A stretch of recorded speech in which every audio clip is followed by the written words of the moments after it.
work gaps, and you shouldn't. Most people are very understanding, again, especially now. So I think we're all good. Being arrogant. I've had cover letters come in that say something similar to this. Oh, my former boss loved me. I was their best employee. And, they go on and on about how great they are. And the first thing that comes to mind for me is, well, if you're so great, why aren't you still working there? So you definitely have to balance that with, being overly confident. You certainly want to have some confidence, but again, that it definitely is a balancing act. Connections in the company. This is something that's very near and dear to me.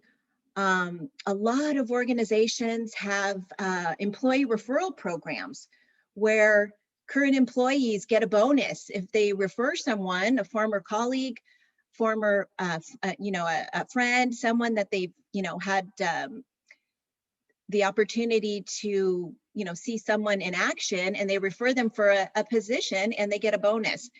The cover letter is the place that you want to say, hey, I used to work with Joe at, this organization, and they go on and on about how great it is to work here. I'd love an opportunity. You want to definitely give Joe that plug so Joe can get that bonus, but it also gives you definitely a leg up on somebody else that doesn't know, someone in the organization. I don't believe that anyone would refer their friend, their cousin, their former coworker that wasn't a hard worker and wasn't going to make them look good. So certainly remember to mention your connection with the company. You definitely will get more play that way. Expanding on your resume, but don't repeat it. Your resume is just that. It should neatly lay out all your work history, your skills, your accomplishments in organized bullets. The cover letter just expands on that, explaining how your experience is relevant to the company that you want to work for, and why hiring you is a great idea. So literally, this cover letter is your commercial. This is the best way to showcase who you are, your skills, your experience, your accomplishments, and get you that interview. Without this compelling pitch, to make that strong impression, your application could be overlooked by somebody else that really can best explain who they are and why someone should give you an opportunity to meet with them. So certainly, again, expand, but don't repeat. Cultural fit. That's, I can't tell you how many times in the many years that I've worked in HR and in staffing where you have two mirrored, applicants that have similar background and experience, but there's an intangible about one person over another. Companies want to hire people that fit into their corporate culture. A lot of times now I see job seekers that really care about the values and principles about the companies that they work for. They want to work for a company that shares their values. So your cover letter is really the place where you can really shine in that respect. Check their website, check their social media profile, check your own social media profile too. Clean up anything that could show up on Instagram or Facebook that would, show you in a less than flattering light. People do check, so make sure that's something that you're on top of. But certainly, companies' websites will really give you an insight into what an organization is all about. Their mission statement is most likely there, their core values. And usually they explain, the types of individuals that they're hoping to attract. So all that public facing voice and image and culture, you can really find out, is this going to be a place that you're going to enjoy working? Are they serious? Is it fun? Is it casual? Is it, a little bit more buttoned up? If you've worked in organizations like that before and you've shown, certainly, that's a place where, you would want to target over another organization that maybe isn't your cup of tea. But certainly tailoring your cover letter's tone to language that reflects the company's beliefs and values is very important. if a company describes their commitment to diversity and inclusion, social justice issues right now, we're seeing so many organizations that are really stepping up to the plate and showcasing that this is important to them. A lot of charitable giving, matching charitable giving. If you have a passion for these values, your cover letter is really where you can include something personal about yourself. I know I've seen a lot of individuals that have seen a lot of the work that my organization has been doing in the community, reaching out to me how, they're a person of color, they're part of the LGBTQ, community, and my organization is doing a lot of work there. And they want to be part of that. So that certainly is something that tells me they've done their research and, makes me want to talk to them, more than someone that didn't go out of their way to do their research, their due diligence on my organization. Ending on a strong note, don't be shy to ask for that interview after you've gone to the trouble of crafting this great commercial about yourself. Put it out there. I'm ready for the interview. Please contact me. I can't tell you how many times I've had people send me resumes or leave me a phone message and don't provide their contact information, or their email's incorrect, or their phone number doesn't work. Sounds like, a no-brainer, but sometimes people forget to do that. So make sure that you include your up-to-date contact information. No need to get fancy. Finish the cover letter with a, sincerely, regards, thank you. Any of that is fine. You don't need to get, as I say, overly creative, but all these things are pretty straightforward, but a lot of people forget to finish up strong. But again, I've been doing this for a very long time, and a lot of times people just miss some of these key areas. But I think with all the work that Mike and the team is doing for your industry, I think just some of these key tips and reminders, hopefully you'll all be out there and being able to land something really soon. So that's pretty much all I have. I'd be glad to answer questions. I'm on all the social media platforms myself, through the Federal Home Loan Bank of San Francisco, through LinkedIn. Mike has my permission to share my contact information. I'd love to connect with any of you that have specific questions offline, but let me know how I can help. Thank you so very much for your time and that presentation. Hopefully, I know I got a lot out of it, and hopefully everybody else did as well. I will post your email information, and then we'll come back with a Q&A at some point here. John, you're up. Hi. Well, I was going to say, Annette gave so many excellent points, and some of them I also want to probably be repeating but expanding on. And the first one, is being very familiar with the company that you're applying for. I come from a company with the most recognized name in the world for hospitality, and that is Hilton. Needless to say, you wouldn't believe how many cover letters talk about Paris Hilton, who has no involvement with my organization and has never had any involvement with my organization, with the exception that her grandfather founded the company. So other than that, people make that mistake all the time, and it is really showing how you're not tuned in. And just to emphasize the point, if you look at the Hilton stock on your Apple phone under the stock app, even Apple News posts stories about Paris Hilton when it talks about business stories related to my company. So needless to say, breaking that culture is difficult. But if you do want to talk about my past and the Hilton past, then you should know that our first hotel started over 100 years ago in Mobley, Texas, and it was a complete accident. Conrad Hilton went to go buy a bank. He wasn't able to buy the bank, and he had money, so he bought the hotel in town, which was called the Mobley, and that started the first international hotel chain in the world, long before, at a time where Bill Marriott was still washing root beer glasses at a 5-seat stand in Washington, D.C. So needless to say, we're very proud of our past.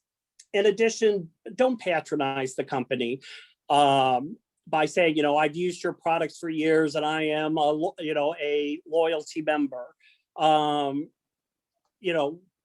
It's very rare in my industry that somebody has never stepped foot inside of a hotel. And therefore, I assume that you are, that you've seen some of our products. But also then you familiarize the company and familiarize yourself with the company as it stands today and what it stands for. And this goes into Annette's point about, their culture, their philosophy, their mission in this world, and see where you can actually fit into that mission, or to see what accolades they got. Mike did a great job of talking about Hilton being awarded the Great Place to Work 2 years in a row, the greatest place to work in the United States for 2 years in a row. And then we've been the #2 great place to work in the world globally for the last 2 years as well. You may want to relate to how, with that kind of accolade, how you would desire to be part of that culture where, respect and appreciation and dignity is the cornerstone or the part of the foundation that that organization stands on to receive such an award, and how you desire that kind of workplace to be part of that kind of workplace. And maybe things that you have done to, lead into that culture of being, a proactive manager who is, always thinking not only of just the bottom line, but of the entire experience of coming into the organization. To give you an example, so that's very important to me. Some of the most creative now I've had, because I don't have a lot of, I have many different kinds of jobs. There's a lot of diversity in our organization, but one of the most creative cover letter and resume I ever received came from actually an executive chef candidate who had a Yelp review that he kind of photoshopped and doctored to make it look like a Yelp review of his work ethic, and then his resume was a menu with various points of, things such as appetizers, mains, and he broke it out in terms of appetizers as his education, the mains was his work experience, and then desserts was his community involvement and social responsibility portion of his resume. And it was actually one of the more eye-catching resumes. One of the things I will tell you about, and this is a cold, hard truth, is that many companies utilize recruiting technology, and those recruiting technologies look specifically for keywords. So if your cover letter and resume does not have a keyword that the company is looking for, you're going to get auto rejected right off the top, even though you may have the best resume or may be the most qualified candidate, because recruiters will tell you that they, 30 seconds, when Annette said 30 seconds, that was she was being really generous. The truth is that it may be 10 seconds or 5 seconds before you get a second look. So, because while talent acquisition is the most important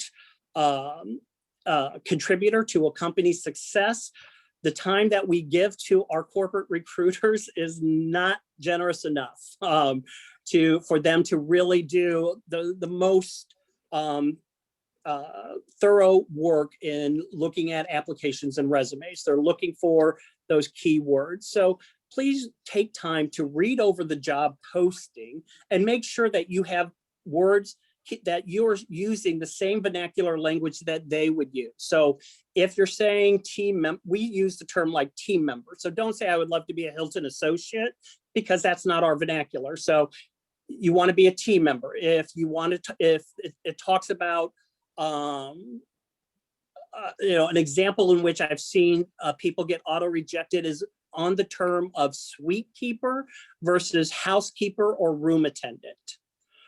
Suite keeper is a industry term that only is used in all suite products, such as Embassy Suites, residents in home two suites and those kind of properties.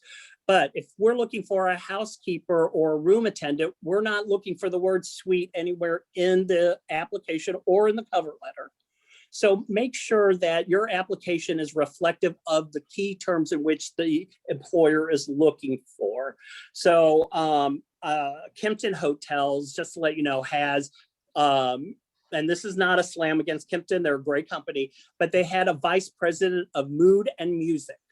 And I was like, I want that job description right there, mood and music. I could certainly have a good time with that.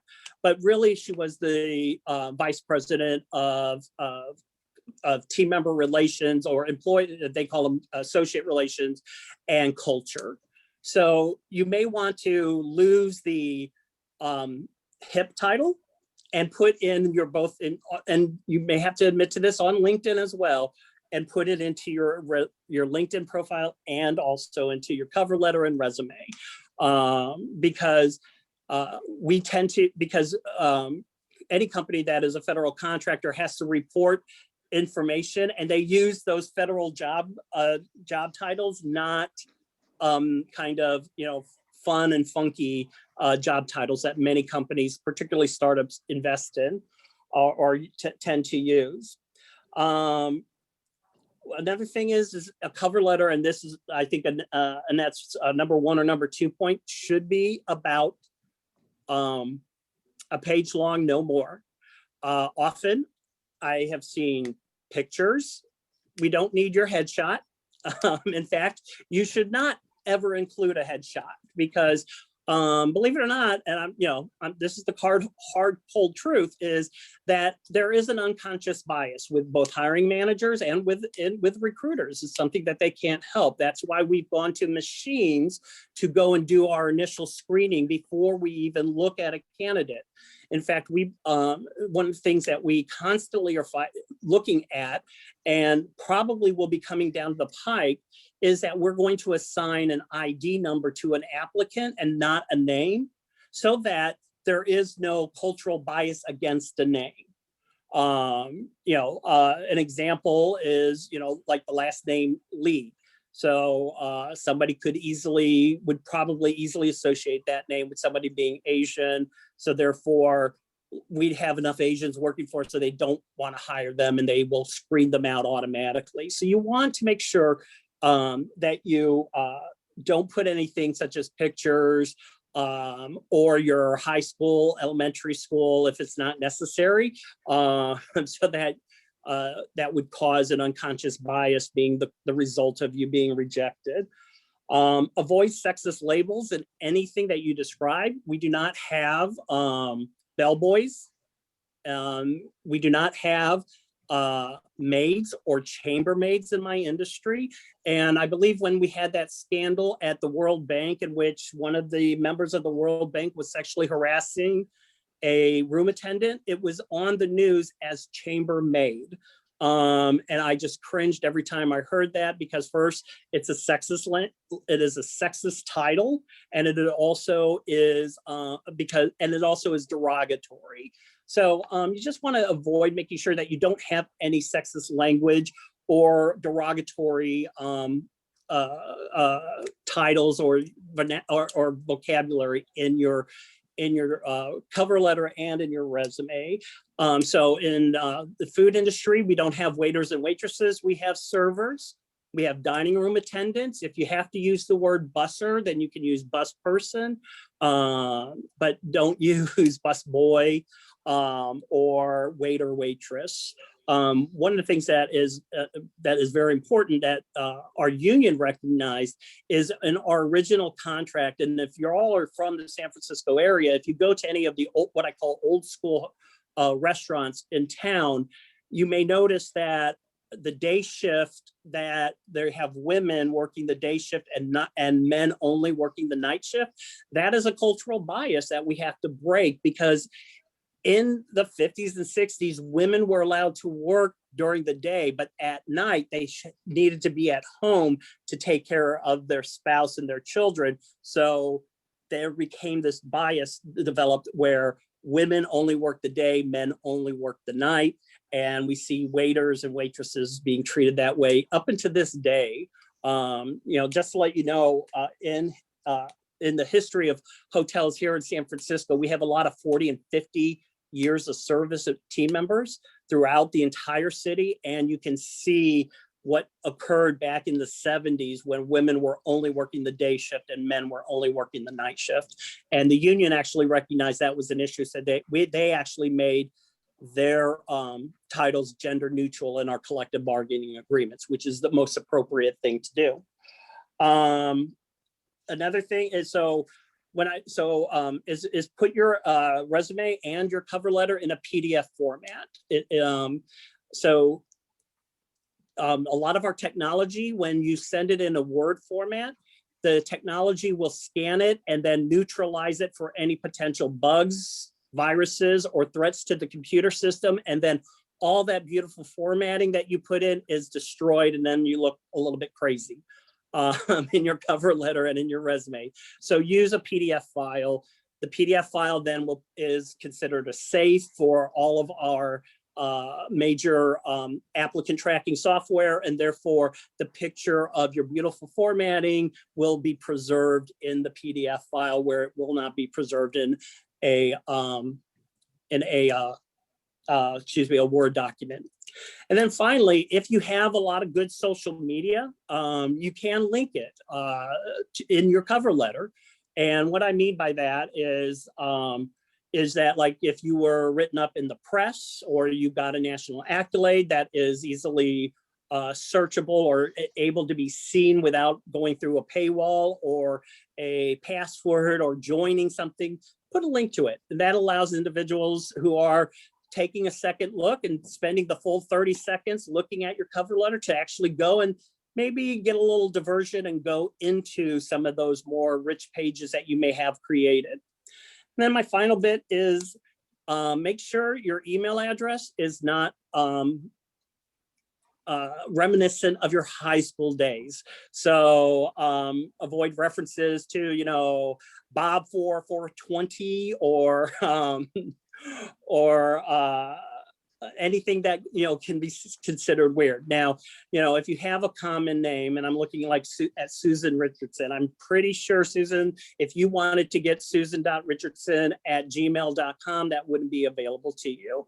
However, susan.richardson@icloud.com may be available, or any other of the other services, or maybe add SF or 415 for the area code. Do not add the date, the year you were born, because then that may trigger somebody to take a look further down the road. But have an adult email address. You're an adult now, you're looking for a career, not a job. So make sure that everything you present to the employer is as professional as possible and shows that you are ready for the position. So that's all I have, unless somebody has some additional questions. All righty. Well, thank you both, John and Annette. I think what we'll do is we'll open it up for one question each, and then we'll get to the cover letter writing aspect and Alan. So does anyone have a question? There we go. Max, go ahead. Thank you. Yeah, so in talking to folks from the last meeting and just kind of hearing some of the stories during the networking before this meeting, I know a lot of people are applying for different kinds of jobs at different levels, everything from entry level individual contributor to kind of middle management to, some of the things that we're talking about are referencing people with really long careers who might be looking at upper leadership or director type roles. Can you maybe share some of the things that you emphasize for those types of roles in terms of what approaches to take, where the cover letter becomes more or less important and stuff like that? Because I'm realizing more and more that, there might be different tools that might be more effective for different types of jobs. Like I can't imagine, like John, you were talking about a company who everybody's looking at a resume for 30 seconds. If they're looking for a new senior director, they're probably not putting that same staff going through that type of role to kind of pour over things as quickly. And that's where maybe a 2-page resume might be more appropriate or something. So I'm kind of curious what both of your thoughts are on that. Well, I seen unfortunately a lot of exodus out of the hospitality industry this year, simply because our industry has been hit with a 60% loss in sales year over year. And it doesn't look good for the immediate future. We're not going to rebound to 2023, 24. So what people have been doing is relating their experience to the position of that organization.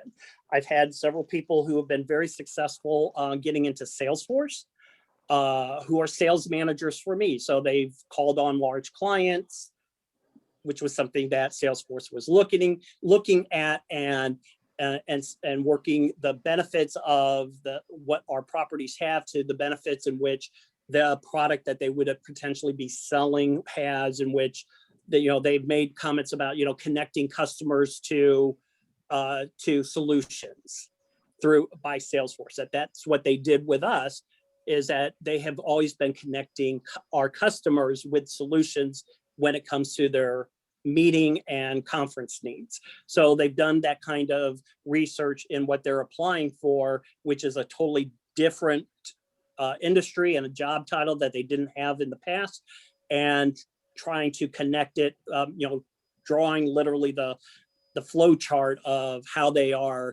can contribute with the experience they do have, and why that experience is of value to the organization that they're applying for. Thank you, John. Annette, would you like to chime in on that?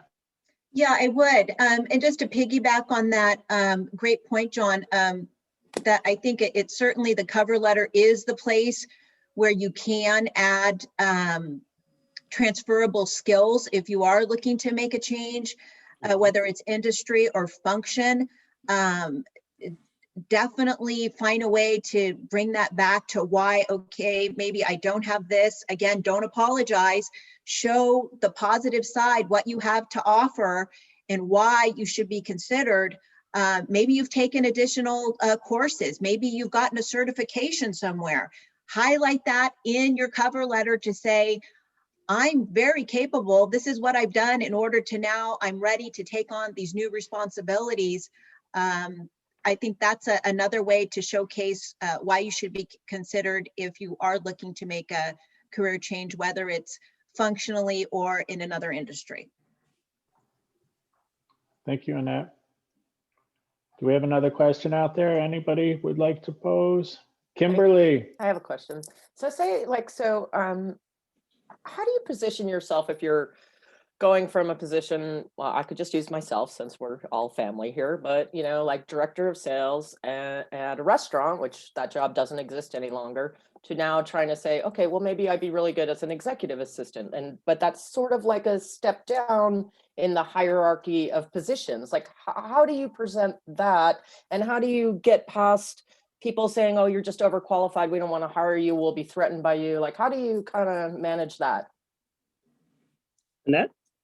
Yeah, I think you make a good point, Kimberly, and I think it is really sad if people think that an administrative assistant is a step down when we all know that the admins are such hardworking people. I don't know what I do without the support staff in my HR team. And I think since you have been a sales manager, obviously you've had to manage multiple priorities. You've had to communicate with all levels of management. You want to showcase those positive attributes that you would bring to an admin support role. So certainly spin it in that regard. Yeah, you're going to have other people that they've made a career out of being an admin, but I think with your ability to again manage multiple priorities, you've been working with the public, you probably have excellent communication skills. Those are all things that are number one for an admin. So I think it's all in how you're going to be able to communicate your ability to transfer your current skill set to something new and exciting, and how you'd be excited to be able to take your skill set into another organization. Okay, thank you. I think that says it all. All righty, one more question. Anybody? I'll just unmute Go myself, ahead. Janine. Thank you. kind of related to what Kimberly is saying is the age. I kind of initially I tried to take myself in a different career position. And one of the things that I felt I was knocking up against was age, because even though I was only giving 20 years of past experience, I felt like in the executive assistant role, they're kind of looking for younger. I just got that vibe that it was just kind of younger, maybe a little bit more malleable than somebody with years of experience might be. So other than the obvious things, you know, on your resume to try to hide how old you may really be, any other insights into that and how, or maybe applying your age to how it's to be a benefit. Thank you. Well, ageism is going to be one of the biggest problems that we're going to be facing in the industry or in business for the, you know, particularly since this pandemic has put a lot of individuals who have spent their whole careers out of work. Kimberly said she was a director of sales. And, you know, do you discount the fact that she has a lot of great inside knowledge, but because she may be older, that is not that she can't bring anything to the table, or she can't be adaptive? So one of the ways that you may want to combat that whole, bias is to talk about how how flexible and malleable you actually are in terms. Now, you won't be coerced or pressured, but that you've had to, in most cases, you've had more than one boss. You have your boss who's responsible for your performance appraisal, and then you have all the other bosses that, tell you what they need from you and that you need to get, and things that you have to get done. So there could be ways in which you could show and demonstrate that, as an executive assistant, that you value that the time of the person that you are working for is the highest value, and that you are a competent individual who can address concerns without them getting to their desk. But yeah, it's going to be a tough hill to overcome when it comes to ageism. And we had the same issue back in the 2008-2009 recession. And there are people, who I know who never have recovered from that. And it is going to be a conversation in the workplace as we continue to discuss bias and in the workplace, whether it is recognized or unrecognized. Thank you, John. Annette? Yeah, it's a tough one. But I think that to John's point, I think being open, being coachable, those are big things. And there is a bias to people of our generation. Can you pivot? Make sure that your skills are totally up to date. Continue to be a lifelong learner. I think there is a bias that, you've worked since the 70s or 80s, and we use totally different technology back then. That is true, but as long as you demonstrate that you value learning, you value technology, you have had the experience, and it's all in how you interact with your peers. I have several coworkers right now that they could be my children, and they're a lot of fun. And I think these multi-generational offices and organizations, those are the ones that are going to come out on top going forward, because valuing differences, oh my gosh, that's so much more exciting and much more dimensional working arrangement to have people from all different backgrounds and cultures. Those are the organizations you want to work for anyway. So certainly I would definitely continue to upsell your skills, continue to learn, and you could get beaten out by someone right out of school. That's no joke.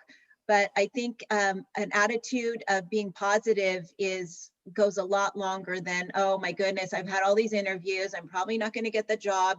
All that comes through if you're thinking those negative thoughts. So certainly that positive attitude does go a long way. That comes through in an interview, whether it's phone, Zoom, in person.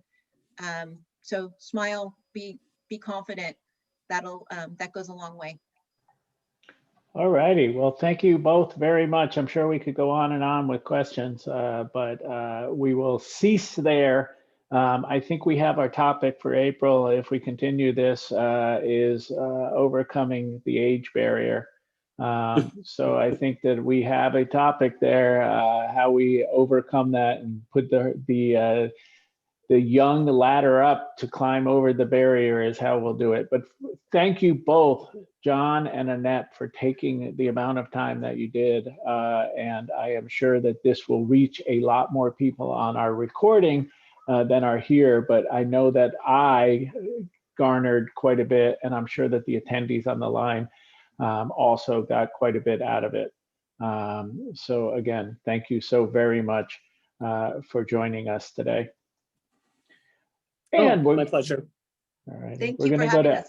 thank you. Alan Brown is going to join us. Alan left the corporate world 10+ years ago, where he was a marketer in both magazine and internet publishing to start his own resume writing agency. Prior to this career in marketing, he was a bartender and bar manager in New York. I probably ran across him in New York at his bars, but that's a different story. A career that he had to pay for undergraduate and graduate school, as well as the bills after graduation.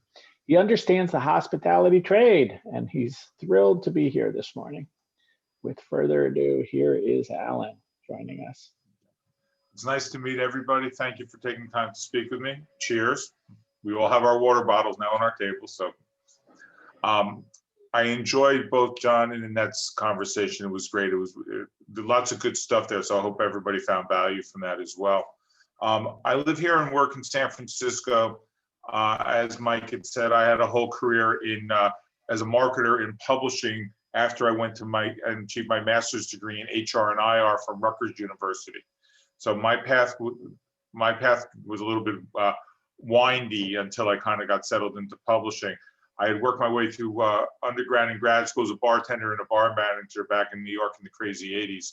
So I understand the business pretty well. I like to think much better than others.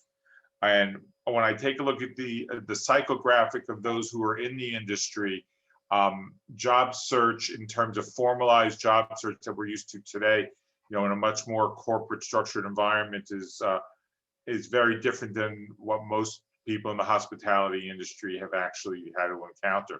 Now, I'm not going to be talking about resumes today because I own this resume writing, resume cover letter, LinkedIn profile writing agency, but we're going to really be talking about cover letters and how to be able to get over this daunting task of having to write a cover letter and being able to make it nice and easy. One of the things that I found with most of my clients, whether they've been in the hospitality industry or whether they've been in technology, manufacturing, healthcare, and I do resumes and cover letters, LinkedIn profiles for basically every industry, both public sector, private sector, and nonprofit, is how do I write a cover letter?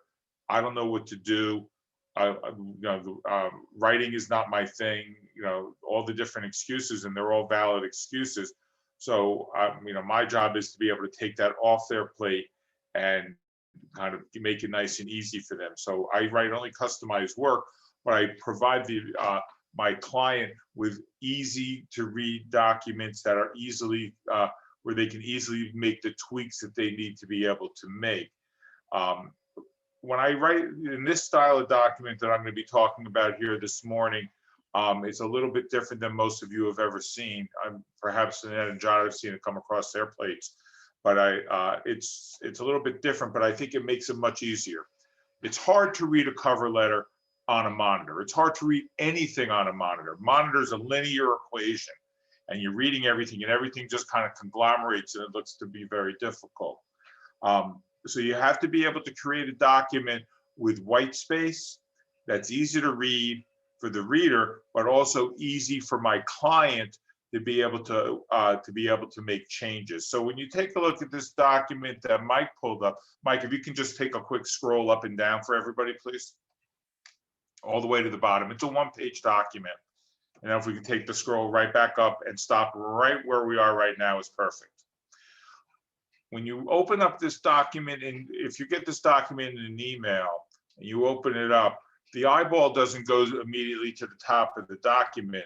It's going to go right to the middle because I have the white space to the left and more white space to the right of the document. And this is where, instead of taking all these different attributes, success stories and keywords, and putting them into 2 elongated paragraphs that are so incredibly hard to read on a monitor, I take it and break it out into bullet points, very easy to understand terms. Now, if you take a look at this candidate here, who happened to be in the hospitality industry, is not from the Bay Area. As you can see, they went to school, back in the Midwest. I added in some keywords and some accomplishments. They're going for a sales job, to be able to show that this is a successful candidate and has the qualifications that they're looking for. Now, the color code is there to be able to help my client make the changes, and then you take the color code out, but to understand how to make the changes, because if you're writing as you're going through and you're writing cover letters, if you don't, and you're going through and you're making changes, if you don't understand where you're going, it's going to end up being sloppy and it's going to end up being incoherent. So what I tell my client, and this is a form that's been very successful for my clients, and I've had a lot of very nice reviews about it, is that take a look in the job description.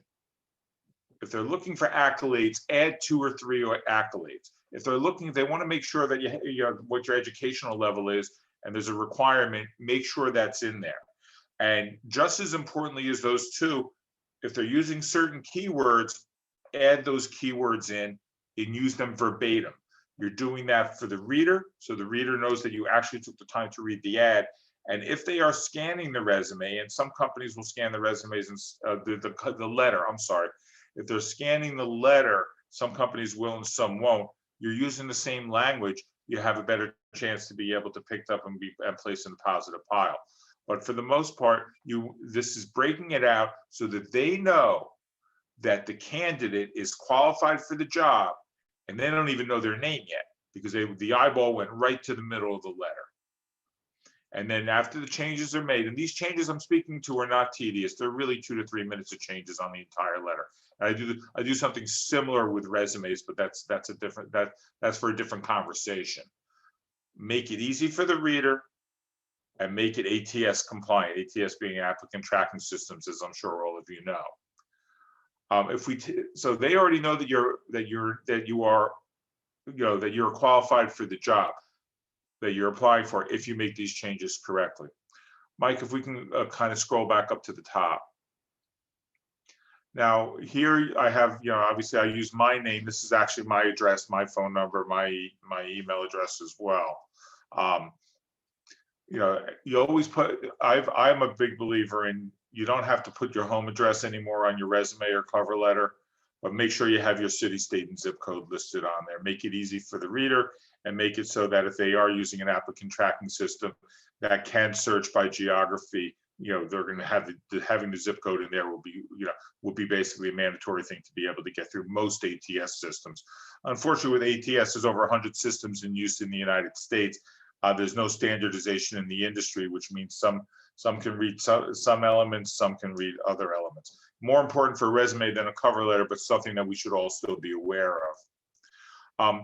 In the red highlighted area, and I believe Annette alluded to this in her conversation, and John, if you did, please forgive me, I'm not trying to leave you out, I'm just trying to keep my memory straight. In the red highlighter, I have name, title, company, etc. Personalization increases your response rate. Try to get that name.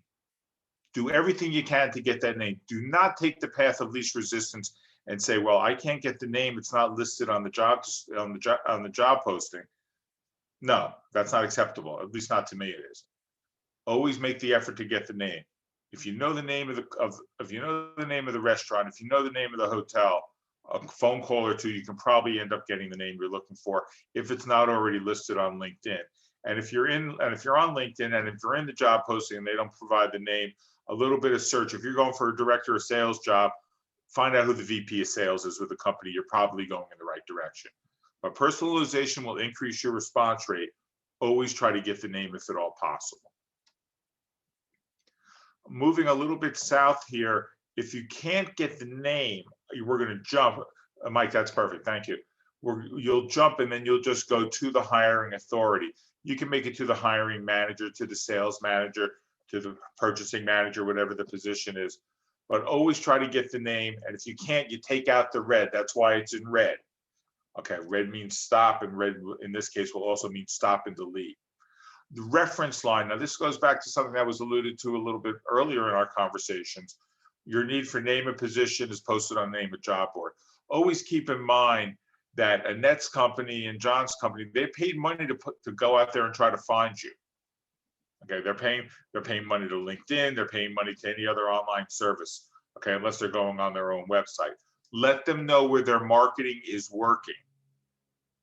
And this is also the area you could say your need for a director of sales as recommended by Alan Brown.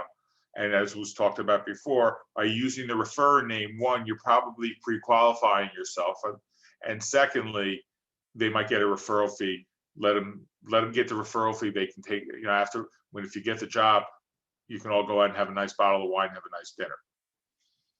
But always change that up accordingly. I consider that to be very important. Let them know. It shows there's a subtle hint of collaboration there that the others are not using. The first paragraph is pretty self-explanatory. Now, the 10+ years experience, I have that in yellow. This is an age discrimination, issue that we have to be able to deal with. If the job description says we are looking for 7+ years, and you have 10 years, 15 years, change the number to 7+. You're not lying and you're not being deceitful. The fact of the matter is that a job description is a wish list. It is not etched in stone, not by any stretch of the imagination. So if they're looking for 7 and they see 10, somebody might take a look at this and say, they're going to be too expensive for us, not necessarily overqualified, too expensive. And the goal here with resumes and cover letters is to get you in the door so you can interview and being able to show your wares. But if you can't get in the door because somebody makes you a victim of age discrimination and they think that you're overqualified or too old or too expensive, then you're not getting anywhere. So you don't want to lie. I don't believe there's no reason to lie. Just change the number to match what they're looking for in the job description. If there's no mention of what they're looking for, you can say with extensive experience, with progressive experience, whatever the case may be. But always keep that number in mind. It's a subtle way of being able to get around the age discrimination factor. As you go through that paragraph, I'm passionate transitioning to a new exciting role and so forth. It can be used for career transition, of course, but it could also be used if you're just looking to leave your company because it's time, you're not happy there, you've topped out, you're bored, you're looking for a new opportunity. But always let them know the job that you're applying for. And this is where, and the next 4 or 5 lines is where you're going to do some adopting. And let them know that you understand a little bit about the company. So I use, in this case, innovative organization, but it could be a progressive organization. It could be an established corporation. It could be a corporate, a corporation that is involved in sustainability, cultural diversity. You have to think on your feet when you're doing cover letters. This letter just makes it easier for you to know where to be able to think on your feet. The optional content. Now, this is something I added in because I expect or would ask all my clients to at least learn a little bit about the company. Take 5 minutes. If you know the name of the company, go to the website, read a little bit about them.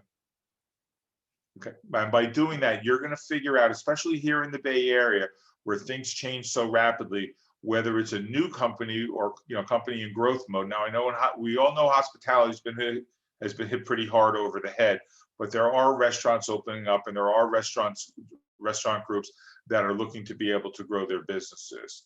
So if you know the company happens to be a newer company, just kind of getting its feet wet in growth mode and so forth, you can take the green copy and you adjust it accordingly depending on what you've learned about the company. You can use this language too if need be, and you might be okay. But if you know something interesting, let them know that you took the time. Let them know that you care, that you just didn't copy, paste, attach, and click. These changes are really minimal, and it's going to show that you're able to target the letter and being able that you understand enough about the company to be able to hold a conversation at this point in the game. The Tiffany blue, and I say Tiffany blue because the little blue box that Tiffany's gives out when we all go and buy our loved ones gifts, they're an established company. They're over 100 years old. So if you know that the company is an old company, such as the Ritz-Carlton, this person here worked at Four Seasons, Marriott, Hilton, where John works. You can take the blue, you eliminate the green copy, and then you just take the blue and you just tweak it depending upon what they're looking for. Make it simple for yourself. You don't have to add on a whole diatribe of language, because we want the letter to stay one page, but you want to let them know that you actually took the time, because 90% of the people don't take the time. So we're trying to separate you from the pack to be able to show that you're a quality, true professional, and you know what you want, and you're going after it, and you're going to get it. Any questions so far?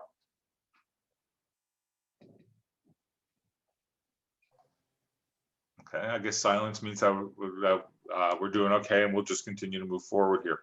The center of the letter I spoke to about just a moment ago, all pretty self-explanatory. Honestly, these changes that I'm speaking to, really 2 to 3 minutes of your time. Don't be daunted. That's what it takes to do it, and keeping it simple. The legwork you might have to do if you can't get the name of the person, that's going to take a few minutes to read the website, but it's going to come so easy. It's going to be so scalable for you. It won't be that difficult.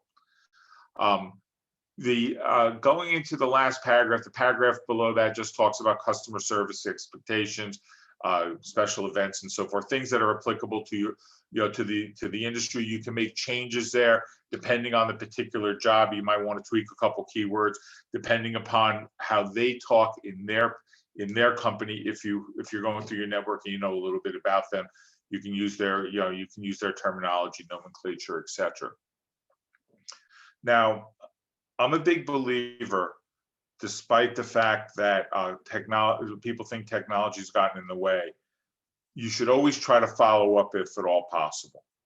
The follow-up is not about just saying, I'm really interested in this job. This will be the greatest job I've ever had in my life, and it fits all my expectations. You say that's really more safe for the interview. The follow-up here is to make sure that they read the resume and the resume was received and got through the ATS. If we had standardized ATS, okay, it would be a lot easier for everybody. Okay, it would be easier for the employer. It would be easier for the job seeker. I understand why not everybody wants to standardize ATS, but and those reasons really come down to is that people will fudge their resumes, and they're going to fudge their more easily fudge their resumes, fudge their cover letters just to get in the door, and it ends up being a time sap. But your follow-up is really about making sure the resume was received and the resume was read. Because if you are applying for a sales job, which is the #1 category, job classification category in the country for people looking for work, they might get 200 or 300 resumes. And not all hiring managers read all the resumes. They'll read through and take, even if they're not using an ATS, they'll read through and take okay, I got 5 to 7 candidates. They only read 30, and the other, 170 are just sitting out there wondering how come they never got the call for the greatest job that they've ever read about. So the follow-up, if you have their name and email address, you can either call them or you can email them. Either one is fine, but always follow up. Now, I use in this example, February 15th. Now, that's an arbitrary date, but February 15th is a Monday. So let's say somebody took this letter, sent it out today. It's follow up the week of February 15th. You need to follow up. I'm a firm believer of that. If you have the name and you have the name, whether phone or email, follow up. The follow-up is very simple. When I work with my clients, I provide content for them to follow up with, so they don't even they can just copy paste the content. If it's not getting on the phone, I provide a phone blurb for them, just something brief that they can take and doctor depending on the job that they're going for, so that they have something to be able to work with. But it gives you the week to follow up. You don't want to put I'll follow up on February 15th, because if you get stuck, then you start looking kind of stupid if they were actually expecting you to call. But by giving them 5 full days, by giving my client 5 full days to follow up by whatever method they decide to use, they should follow up. And it's just very simple. Just following up with you concerning the sales director position that's available with your organization. After reviewing the qualifications as posted on your company website, I believe that I am the perfect match for the position. I welcome the chance to speak with you, and I can be reached at 415-346-6737. Now, if you can't get the name of somebody, or they say no follow-up, please, and that's going to happen, and that's their prerogative. It's their game. It's not the game of the hiring of the employee or the potential employee. It's the company's game. If they say we can't handle the follow-up, we are too busy, we're short-staffed, with the pandemic, it even makes it harder. Please, no follow-up calls. You have to respect that. And then you take out the red highlighter. So the red highlighter here will correlate to the red highlighter up on the top of the letter, given the fact that if you can't get the name of the person, you have nobody to follow up with, so you can't follow up. And also because if they say no follow-up, please, you respect their wishes and you submit the resume and you do what you can to try to network around it. I'm a big proponent, as I'm sure every single one of you are here, of networking. Network your way in as best you possibly can. Try to get a name. Leverage your network. Try to get that name and make the phone call, get the email address. Because submitting things through an applicant tracking system is far from the best practice. And if you're submitting things through Indeed, Glassdoor, other types of, we'll call them, public job boards, you're lucky to get a 3 to 5% response. So if you're sending in 100 resumes and you get 5% response, that's actually pretty good for that channel. But that's an awful lot of time to get a response. You might not even get the interview, you just got a response. So, questions concerning this type of letter or cover letters in particular? I have a question. So, and kind of, this seems a little long to me, like just kind of based on some of the conversations we'd had with other folks. Like it's I don't know if it's because it just seems a little bit longer than some of the others, and some folks had suggested that you really need a more concise message. Do you think that it's better to expand like you have here, or? I don't think it's too expansive, Kimberly, because when you start taking out the optional content sections, you'll start losing 2 or 3 lines. Okay. And by making it very easy for the reader to be able to read, by breaking out core competencies and success stories, it all of a sudden becomes somewhat of a shorter letter. So as you're making some of the adjustments, your adjustments are not going to bring you over the page. It will actually bring it somewhat under, probably by 3 or 4 lines. Okay, that makes sense. And then Alan, in the middle with the yellow, with the bullet points, I mean, obviously this is quite a few here, but do you recommend like a minimum or a maximum in terms of those type, or is it really based on the job description that you find and the words that you're trying to correlate with that? Well, it's a good question. I make it a little bit longer because I rather slice and dice than scramble to add more information in. So, but for the most part, if you're, because especially in this industry, for the most part, we're not going to get super elaborate job descriptions. You compare this thing down to roughly 8 to 10. I don't think it would need to be more than that. If you want to keep the line short, like for instance, where I have relationship building and more, you can just add something. You can add another one, the M more in there as well, make it 2 or 3. So you're always kind of taking it and slicing and dicing. So it's pretty straightforward. I took this letter, for this meeting, and I moved some of the bullet points around a little bit. And I should have definitely used community orientation and moved that a little bit further up the pipe. But it doesn't need to be as long. The amount of bullets don't need to be as long as this. But I rather have it long, and then when my client is doing the slicing, they can go ahead and do it with confidence than wondering, like, what am I going to do here? I have to add 5 more bullets. That would be awful. Then all of a sudden they're getting involved in formatting. Thank you. You're welcome.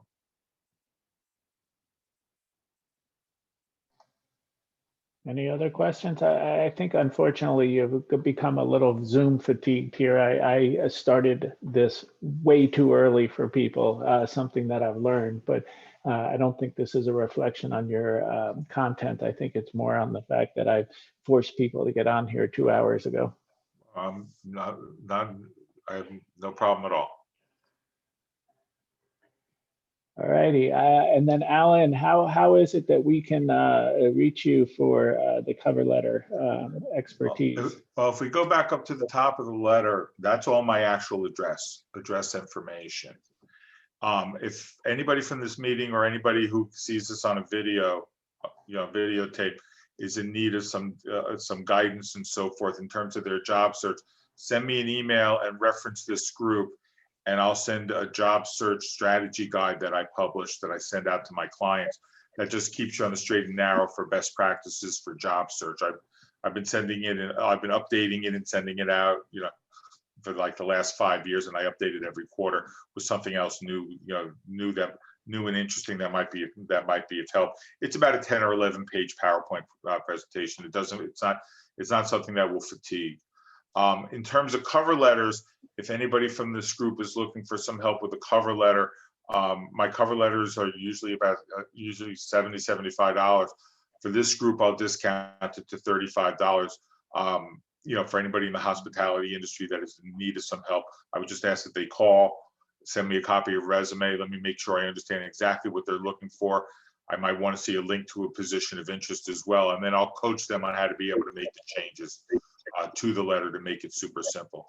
It's a different type of letter than probably everybody on this call has ever seen, but it has proven to be successful, and my clients like it because they're not stressed out on having to write like these long letters, because it's hard to read first off, they're hard to read on the monitor. And secondly, everybody has a different thing about writing.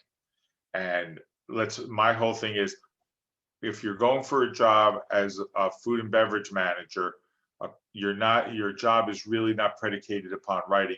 Your job is predicated upon understanding how to be able to control costs, as well as to be able to bring in product that is going to sell. So I don't want any of my clients for food and beverage, I don't want them having to worry about writing these long letters, 4 or 5 paragraph letters. What do I write? How do I do it? How do I articulate it? Keep the letter simple, keep it easy, and keep it positive. Save any kind of extenuating circumstances that need to be addressed for the interview. You don't want to disqualify yourself in a cover letter or in a resume by bringing up anything that might be construed as controversial. And one last thing, and I'm sorry, I should have brought it up before. And John, if you're still with us, please correct me. Headshots on resumes and cover letters to me have always been a taboo. I've always been under the impression from my past background and so forth, that how we look is, unless we're a model, is not a bona fide, and maybe a couple other occupations, is not what we call a BFOQ, which is a bona fide qualification of employment. So I see resumes that come across where people put their faces on there, and especially, and real estate agents have their faces probably on every business card I've ever seen from a real estate agent. It's not a bona fide qualification of employment, and some companies will eliminate you immediately. And I think even some labor law has language that automatically will disqualify. So unless there's no reason to be able to have your picture on the resume, and you also want to be careful about age discrimination. It's for older employees. Now I'm 60 years old, and if I was working for somebody else, I would be really kind of cognizant of how where my picture is, especially on LinkedIn. I'm not a big fan of having pictures on LinkedIn at all, because I think that's incredibly discriminatory. But that's, I guess, that might be for a conversation that that would happen with this group in April. But just some things to be able to think about. Just be positive, be professional, and err on the side of conservative, and you're probably going to do okay. Good advice. Good advice. Especially, we had a conversation earlier about the picture on LinkedIn, and yeah, so that's excellent there. All righty, one last chance here for any other questions. Otherwise, we're going to sign off with Alan and let everybody actually go do something else. So I just wanted to say thank you, Alan. Really, it was helpful, and we appreciate it. You're very welcome. You're very welcome. And thank Now, you, the Alan. hospitality industry, and like I said, I was in it. I wasn't in it for 2 years and left. Okay, I had my hand in that jar for a long time. I paid for school, paid for undergrad, paid for grad school. When times got tough about 15 years ago, I started a little private party bartending service. Just as I was going through my transition from corporate to this, I didn't go from a 6-figure job to a 6-figure job. You got to build things up. It's a fantastic industry, and it's gotten beat up. And there's no reason to discuss the reasons why it got beat up, because we've all lived it. It's keep your chin up. Yet every one of you who are in the hospitality industry, I don't care what you do for a living. I don't need to know the job titles. Okay. You're all highly skilled, and you all have highly transferable skills to other industries.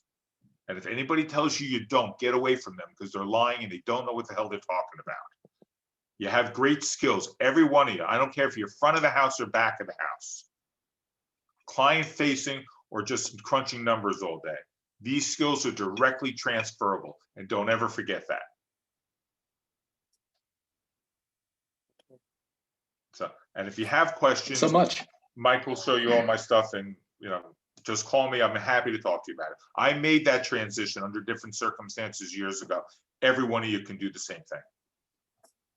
nice. Thank you. You're welcome. All righty, we will see you in March. We have a LinkedIn workshop in March. We had talked about possibly getting together on Mondays to kickstart your week. Does anybody want to do that? It's way in.